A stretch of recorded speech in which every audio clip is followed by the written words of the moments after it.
Ja sam Nina Maršanin, greva 6. razred osnovne škole Jelenje Dražice i pročitat ću vam ulomak z Brdarove knjige Tanac od vika.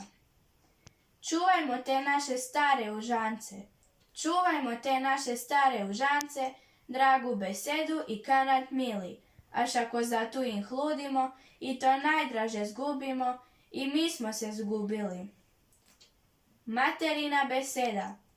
Ah, ča mi znala tako lipo dojh srcu ta naša draga domaća beseda, a najviše pava one duge zimske večeri, pulo onega teploga ognjišća našega barbe viska, kamo znalo zahajat fajn našega svita više put iz celoga sela.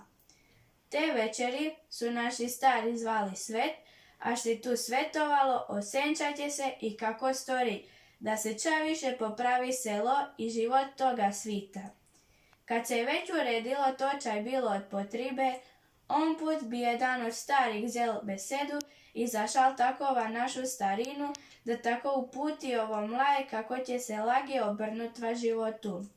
To je bilo jako korisno za ta danje prilike, a bome i poučno za nas mlaje, ma bome je znalo bit više puti veselo, až se užalo i za sos, pa i za kantat, onako lipo po starinski.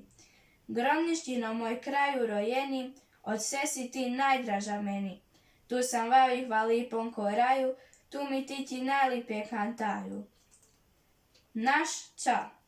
Ča nas je kroz svu tu starinu svitili pejal, če se te nevoje i zla, vavih bil znamiva lipon i grdon, va tugi i veseju, ono nam je dalo snage da smo očuvali ono najdraže, da znamo ki smo, skud smo i ča smo.